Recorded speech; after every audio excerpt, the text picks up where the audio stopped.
Hello दोस्तों, नमस्ते। हम आशा करते हैं कि प्रश्नावली 2 आपको अच्छी तरह से समझ में आ गया होगा।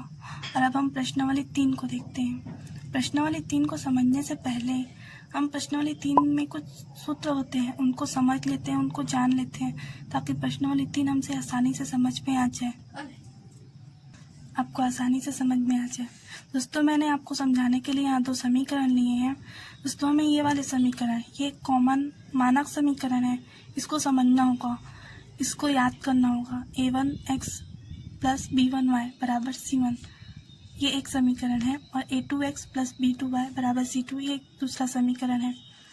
अब इस समीकरण के थ्रू हमें जो 2 समीकरण प्राप्त होंगे, उनमें a1 b1 c1 और a2 b2 c2 का मान प्राप्त करेंगे। तो हमें यहाँ x को हटा के देखेंगे तो इस समीकरण की तुलना इसके साथ करेंगे तो a1 की जगह 2, b1 बराबर 3 और c1 बराबर 7, a2 बराबर 6, b2 बराबर 9 और c2 बराबर 11। ऐसे हमें a1 b1 c1 और a2 b2 c2 का मान पता चल गया। अब दोस्तों, हमें जो सूत्र याद करने हैं, जिन सूत्रों को समझना है, वो ये है दोस्तों। यदि a1 बटे a2 बराबर नहीं है b1 बटे b2 के, अर्थात 2 बटे 6 बराबर नहीं होगा 3 बटे 9 के, अगर बटे बराबर नहीं होंगे तो वो एक अद्वितीय हल होगा। हमें हल के नाम पता होने चाहिए।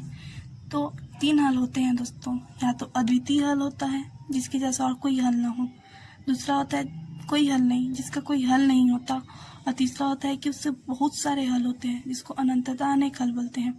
तो यदि a1 बटे a2 बराबर नहीं होगा b1 बटे b2 के, तो वो अद्वितीय हल है। और यदि a1 बटे a2 बराबर है b1 बटे b2 के, लेकिन बराबर नहीं है c1 बटे c2 के, तो इसके कोई हल नहीं होंगे। दोस्तों, a1 a2 b1 b2 c1 c2 का हम मान रखेंगे। और यदि a1 बटे a2 बराबर होगा b1 बटे b2 के, लेकिन c1 बटे c2 के बराबर नहीं होगा, तो उस समीकरण के कोई हल नहीं होंगे। और यदि तीनों बराबर होंगे, a1 बटे a2 बराबर होगा b1 बटे b2 के और b1 बटे b2 बराबर होगा c1 बटे c2 के, अगर तीनों बराबर होंगे तो उसके अनंतता अनेक हल होंगे, अर्थात उस समीकरण के बहुत सारे हल होंगे। इसको हमें जानना होगा। ये हम जान लिए दोस्तों। अब हम प्रश्नावली 3 को देखेंगे। दोस्तों, गुड मॉर्निंग। जब समीकरण निकाय का हल अद्वितीय हल होगा तो क्या होगा? a1 by 2 not equal b1 b2। और जब समीकरण निकाय का हल कोई भी हल नहीं होगा तो क्या होगा? a1 a2 बराबर b1 b2 not equal c1 c2। जब समीकरण निकाय का हल अनंतता अनेक हल होगा तो क्या होगा? a1 a2 बराबर b1 b2 बराबर c1 c2। ठीक है दोस्तों, इसके अकॉर्डिंग, ये तीनों हल के अकॉर्डिंग ये पूरा प्रश्नावली हमारा हल होगा, तो ध्यान में रखना। ठीक है दोस्तों, हम पहले प्रश्नावली को तीसरा प्रश्नावली पहला क्वेश्चन को हल करते हैं। क्या दिया है? दर्शाइए कि निम्न के समीकरण निकाय का हल अद्वितीय हल है। क्या दिया है? 3x प्लस 5y बराबर 12, 5x प्लस 3y बराबर 4। ठीक है दोस्तों, तो दिया है समीकरण निकाय में क्या दिया है? 3x प्लस 5y बराबर 12, 5x प्लस 3y बराबर 4। हम इसे a1 a2 b1 b2 c1 c2 से हम इसका तुलना करेंगे। a1 बराबर क्या दिया है? 3, a2 बराबर दिया है 5, b1 बराबर दिया है 5, b2 बराबर दिया है 3, c1 बराबर दिया है 12, c2 बराबर दिया है 4। यहाँ प्रश्न में बोल दिया है कि समीकरण निकाय का हल अद्वितीय हल है। तो यहाँ समीकरण निकाय का हल अद्वितीय हल है। अद्वितीय हल में क्या होता है? a1 a2 not equal b1 b2। फिर हम यहाँ पर इसका मान रख देंगे तो हमारा आंसर आ जाएगा। a1 बराबर क्या दिया है? 3 और a2 बराबर दिया है 5, b1 बराबर क्या दिया है? 5 और b2 बराबर दिया है 3। तो 3/5 नॉट इक्वल 5/3, ये हो जाएगा हमारा आंसर। ठीक है दोस्तों। हाँ, तो दोस्तों, प्रश्नावली 3 का पहला क्वेश्चन देखने के बाद अब हम दूसरा क्वेश्चन देखते हैं। दूसरा क्वेश्चन में हमें समीकरण दिया गया है 2 ठो। अब हमें दर्शाना है कि यह समीकरण की अनंतता अनेक हल है। तो दोस्तों, हमने यहाँ पर दिया समीकरण दिया है 2x माइनस 3y बराबर 5, इसको एक समीकरण माने हैं, और 6x माइनस 9y बराबर 15, इसको दूसरा समीकरण माने हैं। अब इस समीकरण के अब हमें दर्शाना है कि ये समीकरण निकाय के अनंततः अनेक हल है। तो इसके लिए हमें ये सूत्र होता है a1/a2 बराबर है b1/b2 बराबर c1/c2। अब हमें a1 b1 c1 a2 b2 c2 का मान प्राप्त करने के लिए इस समीकरण की तुलना दिए हुए समीकरण से करेंगे, तभी हमें a1 b1 c1 a2 b2 c2 का मान प्राप्त होगा। तो ये तुलना करिए, तो जब इसकी तुलना हम इससे किए तो a1 बराबर 2, b1 बराबर -3 और c1 बराबर 5 और a2 बराबर 6, b2 बराबर -9 और c2 बराबर 15 प्राप्त हुआ। अब हमें दर्शाना है कि समीकरण निकाय के अनंततः अनेक हल हैं। तो इसके लिए सूत्र होता है दोस्तों, हमने आपको पहले बताया था कि उसका सूत्र है। इसको मान को हम रखेंगे, इसमें हमने मान रखा है दोस्तों। a1 का मान है 2, a2 का मान है 6, b1 बराबर -3, b2 बराबर -9, c1 बराबर 5 और c2 बराबर 15 हमने रख दिया दोस्तों। अब हम इसको कटाते हैं, क्योंकि 2 और 6 कट जाएंगे तो 2 एकम 2, 2 तिया 6। देखिए दोस्तों, मैं आपको बताती हूँ। 2 एकम 2, 2 तिया 6, दोनों जगह माइनस होने के कारण ये कट गया दोस्तों। 3 एकम 3, 3 तिया 9 और 5 एकम 5 और 5 तिया 15। दोस्तों सभी में 1/3, 1/3 और 1/3 प्राप्त हुआ। 1/3 और आगे नहीं कट सकता। तो देखिए दोस्तों, समीकरण निकाय के अंततः अनेक हल का सूत्र होता है कि तीनों बराबर होने चाहिए, और यहाँ पर हमें दिख रहा है कि तीनों बराबर हैं। इस तरह ये हमने दर्शाया। यही इसका आंसर है दोस्तों। तो गाइस, तो आज हैव अ नाइस डे।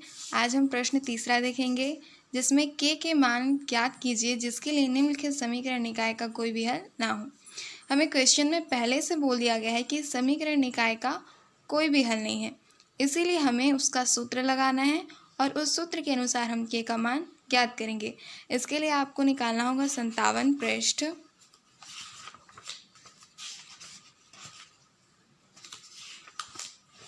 जैसा कि देख सकते हैं गाइस, इसमें दिया हुआ है, हमें इसे याद करना होगा। अगर समान चरों के अनुपातों में संबंध है, प्रतिबंध या शर्त। यहाँ पे दिया गया है कोई भी हल प्राप्त नहीं होता, अद्वितीय हल प्राप्त होता है और अंततः अनेक हल प्राप्त होते हैं। अगर हमें अद्वितीय हल प्राप्त होता है तब हम इस सूत्र का इस्तेमाल करेंगे। यदि हमें कोई भी हल प्राप्त नहीं होता है तो इस सूत्र का, और यदि अंततः अनेक हल प्राप्त होते हैं तो हम इस सूत्र का इस्तेमाल करेंगे। तो आइए हम आगे बढ़ते हैं।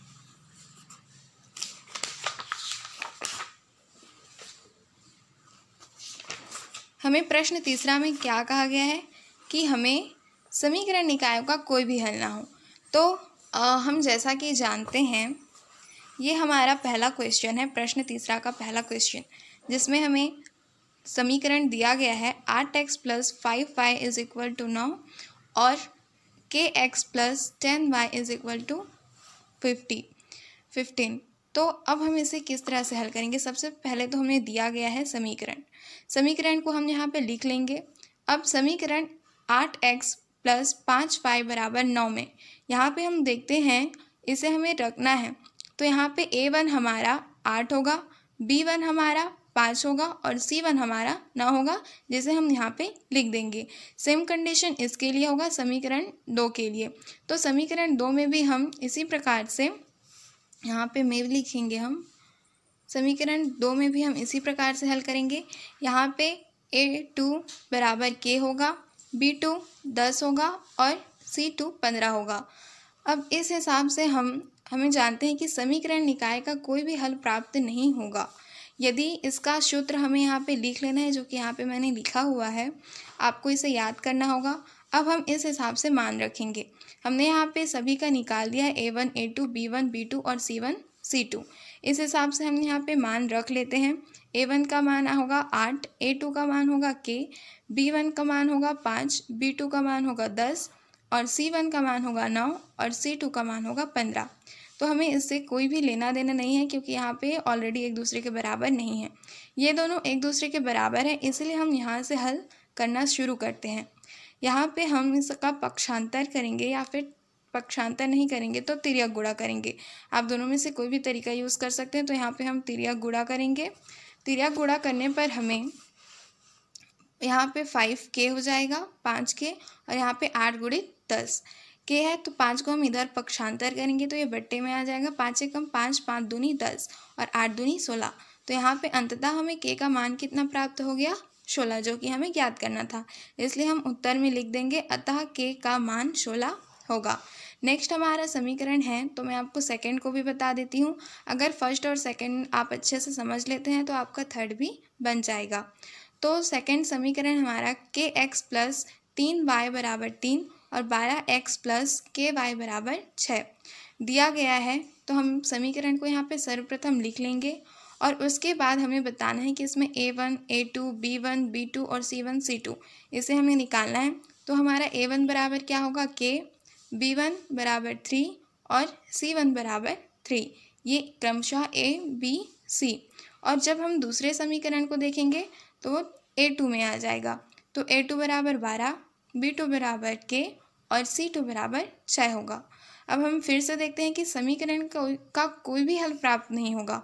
अगर कोई भी हल प्राप्त नहीं होगा तो हमारा सूत्र क्या रहेगा? यही वाला सूत्र रहेगा, a1 बटे a2 बराबर b1 बटे b2 is not equal to c1 बटे c2। और इसी सूत्र को हमें लगाना है। अगर कोई भी हल प्राप्त नहीं होगा तो यही सूत्र रहेगा, इसीलिए यहाँ पे हमने यदि लिखा है। तो हम पुनः इसका मान रखेंगे और मान रखने के बाद हम इसे हल करेंगे। तो मैंने यहाँ पे मान रख लिया है, k बट्टे 12 बराबर 3 बट्टे k is not equal to 1 बट्टे 2। तो मैंने आपको पहले भी बताया था कि अगर ये इसके बराबर नहीं है तो इसका कोई अर्थ नहीं होगा, इसलिए हम इसे भूल जाएंगे, इसे छोड़ देंगे। इसके बाद हम इसका तिर्यक गुणा करेंगे। जब हम k और k का तिर्यक गुणा करेंगे तो ये k स्क्वायर हो जाएगा और यहाँ पे 12 और 3 का गुणा करेंगे तो 12 तिया 36। आप इसे विस्तार से भी लिख सकते हैं और इस तरह से शॉर्टकट भी लिख सकते हैं। इसके बाद k में जो स्क्वायर रहेगा वो 36 में आ जाएगा वर्गमूल बन के, और यहाँ पे प्लस और माइनस का भी निशान लगेगा। 36 का वर्गमूल होता है 6, इसलिए हम यहाँ पे 6 लिखे हैं और ये भी प्लस और माइनस में रहेगा। इसी तरह से दूसरा भी बन गया और इस k का मान होगा प्लस माइनस 6। धन्यवाद। अब हम चौथे क्वेश्चन को देखते हैं। ठीक है दोस्तों, चौथे क्वेश्चन में क्या दिया है? निम्नलिखित समीकरण निकायों के एक अद्वितीय हल के लिए k का मान ज्ञात कीजिए। k का मान ज्ञात करना है। ये इसमें क्वेश्चन में पहले से बोल दिया है कि इसका हल अद्वितीय हल है और हमें k का मान बस ज्ञात करना है। तो पहला क्वेश्चन क्या दिया है? kx प्लस 2y बराबर 5, 3x प्लस y बराबर 1। ठीक है दोस्तों, तो दिया है समीकरण निकाय kx प्लस 2y बराबर 5, 3x प्लस y बराबर 1। तो यहाँ पर k का मान ज्ञात करना है। फिर हम इसे a1, a2, b1, b2, c1, c2 से हम इसको हम तुलना करेंगे। तो a1 बराबर क्या दिया है? k, a2 बराबर दिया है 3, b1 बराबर क्या दिया है 2 और b2 बराबर दिया है 1, c1 बराबर दिया है 5, c2 बराबर दिया है 1। फिर तो समीकरण निकाय का हल अद्वितीय हल हो। तो अद्वितीय हल होने से क्या होता है? a1, a2 not equal b1, b2। हम यहाँ पर a1 बराबर क्या दिया है? k और a2 बराबर दिया है 3 नॉट इक्वल b1 बराबर क्या दिया है 2, b2 बराबर दिया है 1। तो हम यहाँ पर तिर्यक गुणा करेंगे तो k कम k 3 दूनी 6 नॉट इक्वल है बीच में, k नॉट इक्वल 6। ये हो जाएगा हमारा k का मान। ठीक है दोस्तों, अब हम दूसरे क्वेश्चन को देखते हैं। दूसरे क्वेश्चन में क्या दिया है? समीकरण निकाय x माइनस 2y बराबर 3, 3x प्लस ky बराबर 1। हमें k का मान भी ज्ञात करना है। फिर हम इसे तुलना करेंगे a1, a2, b1, b2, c1, c2 से। a1 बराबर क्या दिया है 1, a2 बराबर दिया है 3, b1 बराबर क्या दिया है -2, b2 बराबर दिया है k, c1 बराबर दिया है 3, c2 बराबर दिया है 1। तो समीकरण निकाय का हल अद्वितीय हल हो। तो अद्वितीय हल होने से क्या करते हैं? a1, a2 not equal b1, b2।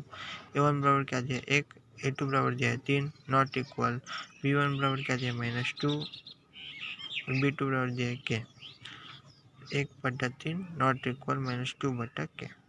तो K कम के तीसरा गुणा करेंगे, 3 दूनी 6, माइनस है तो माइनस, तो K नॉट इक्वल 6, ये हो जाएगा हमारा आंसर। ठीक है दोस्तों, अब हम तीसरा क्वेश्चन को देखते हैं। तीसरे क्वेश्चन में क्या दिया है समीकरण निकाय kx + 3y बराबर k - 3, 12x + ky बराबर k।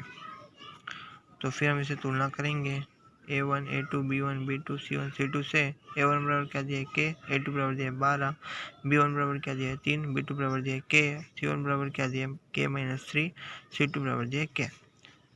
तो इसका हल अद्वितीय हल है, प्रश्न में बोल दिया है। तो समीकरण निकाय का हल अद्वितीय हल हो तो अद्वितीय हल में क्या करते हैं, a1 a2 not equal b1 b2, a1 बराबर क्या दिया है k, a2 बराबर दिया है 12, b1 बराबर क्या दिया है 3 और b2 बराबर दिया है k। या फिर हम तीसरा गुणा करेंगे तो k स्क्वायर हो जाएगा, 12 दिया 36, तो 12 स्क्वायर नॉट इक्वल 36, 12 स्क्वायर 6 का वर्ग कितना होता है 36, तो दोनों के स्क्वायर कट जाएगा, k स्क्वायर 6 स्क्वायर दोनों के स्क्वायर कट जाएगा।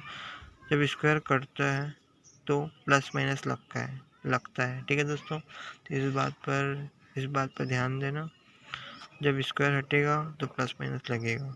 तो k नॉट इक्वल +- 6, ये हो जाएगा हमारा आंसर है। ठीक है दोस्तों, अब हम पांचवा क्वेश्चन को देखते हैं।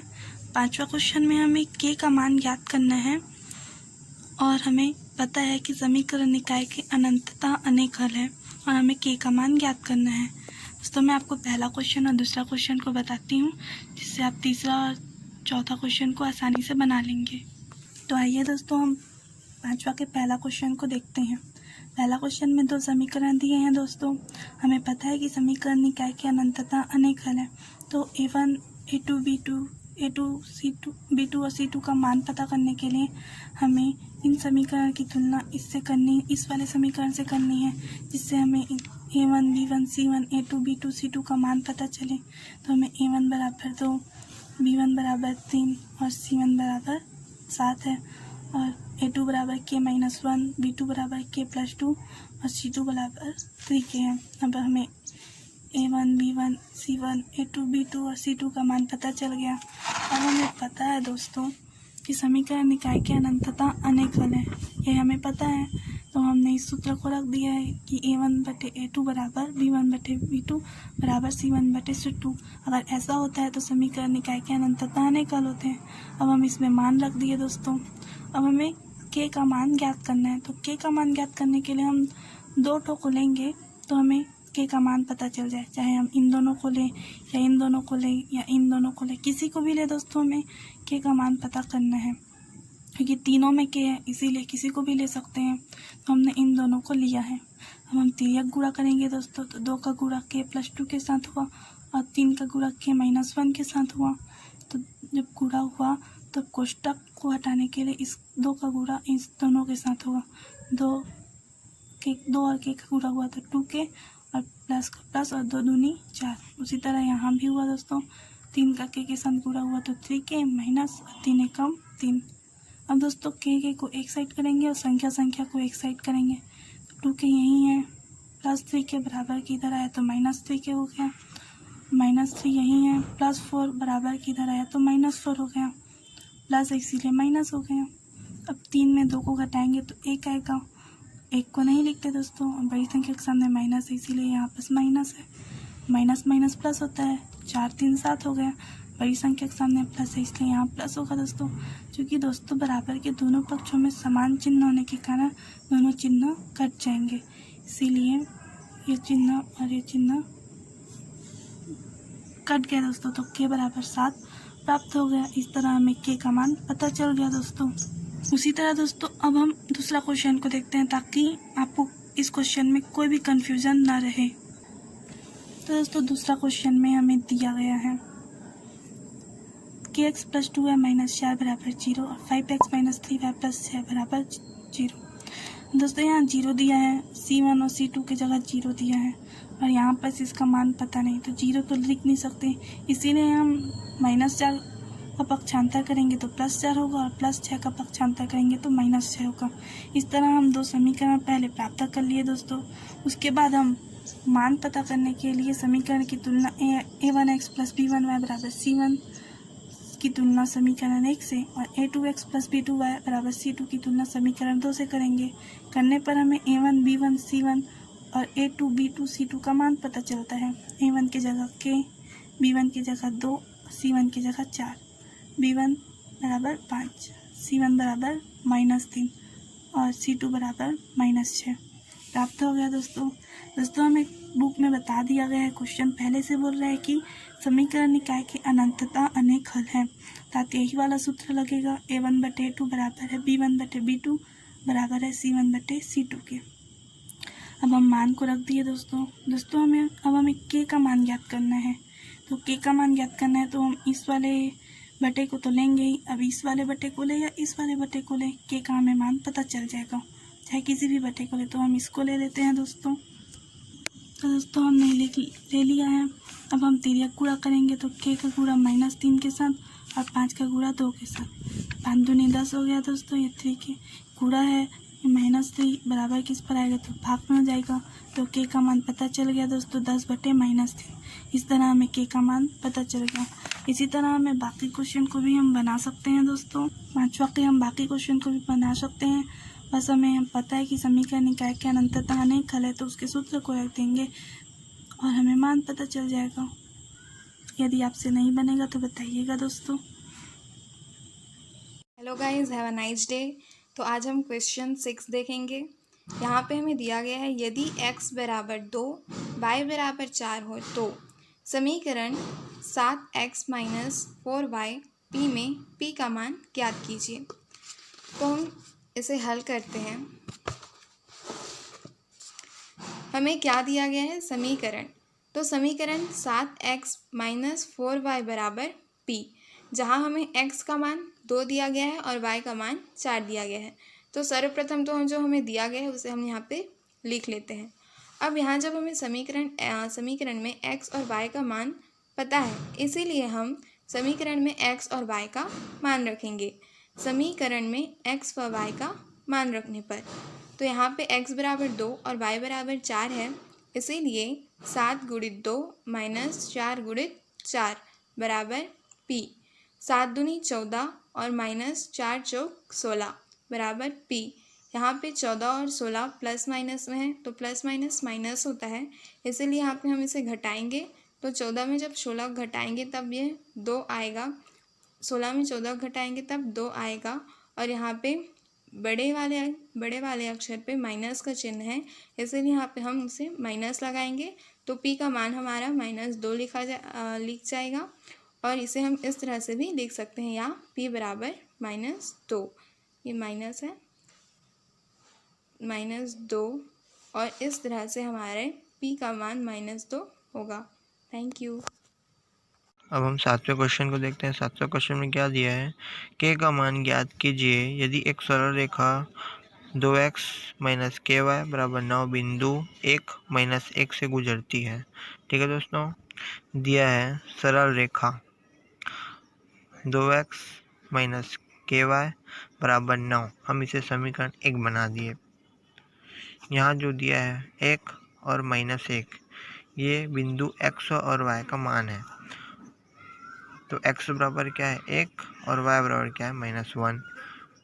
यहाँ पर हम लिख देंगे कि x = 1 और y = -1 को समीकरण 1 में रखने पर, तो समीकरण 1 है, इसी में हम इसका मान रखेंगे। x का क्या रखना है 1, y का जगह क्या रखना है -1। तो 2 × 1 माइनस k गुणित y की जगह -1 बराबर 9। 2 1 कम 2 प्लस माइनस और माइनस हो गया प्लस, k कम k बराबर 9। k 2k मतलब 2 + k बराबर जाएगा, प्लस करेंगे यहाँ पर 2k बराबर 9। फिर k 2 की साइड पक्षांतर करेंगे तो 9 2 इस साइड आ जाएगा, 9 - 2 यहाँ प्लस में आ जाएगा माइनस में हो जाएगा। तो k बराबर हो जाएगा 7। अतः k बराबर क्या होगा 7। हमें k का मान निकालना था, तो k का मान निकल गया। ठीक है दोस्तों, तो ठीक है दोस्तों, थैंक यू। दोस्तों अब हम 8वां क्वेश्चन को देखते हैं। 8वां क्वेश्चन में हमें बोल रहा है कि जांचिए कि निम्नलिखित समीकरण निकाय अद्वितीय हल रखता है या कोई हल नहीं रखता अथवा अनंतता अनेक हल रखता है। हमें पता करना है कि जो दो समीकरण दिए हुए हैं, ये जो दो समीकरण दिए हैं, ये कौन से हल है, अद्वितीय हल है या कोई हल नहीं है या बहुत सारे हल है। यदि यहाँ बोला है दोस्तों, यदि अद्वितीय हल रखता हो तब चरों के मान ज्ञात कीजिए। यहाँ चर क्या है दोस्तों, एक्स और वाई। एक्स और वाई दो चर हैं, इसके हमें मान ज्ञात करने हैं। यदि अद्वितीय हल रखता है तब हम क्या करेंगे, अद्वितीय हल का सूत्र को रखेंगे। यदि अद्वितीय हल रखेगा तब हम चरों के मान ज्ञात करेंगे। दोस्तों अब हम इस क्वेश्चन को देखते हैं। ये समीकरण दिए हैं दोस्तों, 4x + 7y = 18, 2x + y = 4। ये हमें दो समीकरण दिए हैं। अब हम इससे तुलना किए, तुलना करने के बाद हमें a1 b1 c1 a2 b2 c2 का मान पता चल गया दोस्तों। a1 = 4, b1 = 7 और c1 = 18। उसी तरह a2 = 2, यहाँ कुछ नहीं है तो 1 है दोस्तों, इसीलिए b2 = 1 और c2 = 4। अब हमें यह जानना है कि ये समीकरण निकाय अद्वितीय हल रखता है या नहीं। तो ये अद्वितीय हल का सूत्र है a1/a2 बराबर नहीं है b1/b2 के। तो देखते हैं दोस्तों, 4/2 बराबर नहीं है 7/1 के। हाँ दोस्तों, ये 4/2 बराबर नहीं है 7/1 के, तो हम कह सकते हैं कि यह समीकरण एक अद्वितीय हल रखता है। अब हमें x और y मतलब अर्थात चर के मान पता करने हैं। तो उसके लिए हम क्या करेंगे दोस्तों, समीकरण 2 से दोस्तों मैं इस x और y अर्थात चर के मान प्राप्त करने के लिए प्रतिस्थापन विधि का प्रयोग कर रही हूँ। दोस्तों हम प्रतिस्थापन विधि का प्रयोग अक्सर तभी करते हैं जब किसी भी चर का जो गुणांक होता है 1 होता है, तब हम ज़्यादातर प्रतिस्थापन विधि का प्रयोग करते हैं। तो यहाँ दोस्तों समीकरण 2 में y का गुणांक 1 है, तो हम यहाँ प्रतिस्थापन विधि का प्रयोग करेंगे। तो y यहीं रहेगा दोस्तों, +4 यहीं है, +2x बराबर किधर आया तो वो -2x हो गए। इसको हम समीकरण 3 दे दिए। अब इन y के मान को हम समीकरण 1 में रखेंगे।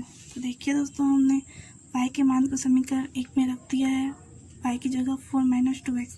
अब इसका हम 7 का गुणा इस कोष्टक में करेंगे तो 7 × 28 और 7 दूनी 14x हो गया दोस्तों। अब हम -14x में 4x को घटाएंगे तो -10x आएगा, बड़ी संख्या के सामने माइनस, इसीलिए +28 बराबर किधर आया तो -28 हो गया। अब 18 में 28 को घटाएंगे तो 10 आएगा, बड़ी संख्या के सामने माइनस है, इसीलिए माइनस। बराबर चिन्ह के दोनों पक्ष में समान चिन्ह होने के कारण माइनस माइनस हट गया। अब 10x = 10 बचा है। अब दोस्तों 10 का पक्षांतर किए, तो 10 कट गया, इसीलिए 1 आ गया दोस्तों। 10 कट गया तो 1 आ गया। अब x का मान हमें पता चल गया 1। अब x के मान को समीकरण 3 में रख दिए दोस्तों। y = 4 - 2x, x की जगह 1 रख दिए तो 1 कम 2, 4 में 2 घटाए तो 2, y का मान 2 आ गया। इस तरह दोस्तों हमें x और y का मान पता चल गया। यही हमें पता करना था दोस्तों। इस तरह हमारा 8वां क्वेश्चन बन गया। हम आशा करते हैं कि प्रश्नावली 3 के सभी क्वेश्चन आपसे बन गए होंगे। यदि आपको समझ में नहीं आया होगा तो आप हमें कमेंट बॉक्स में कमेंट करके बताइएगा, हम आपको और अच्छे तरीके से समझाने का प्रयास करेंगे। थैंक यू दोस्तों, थैंक यू सो मच।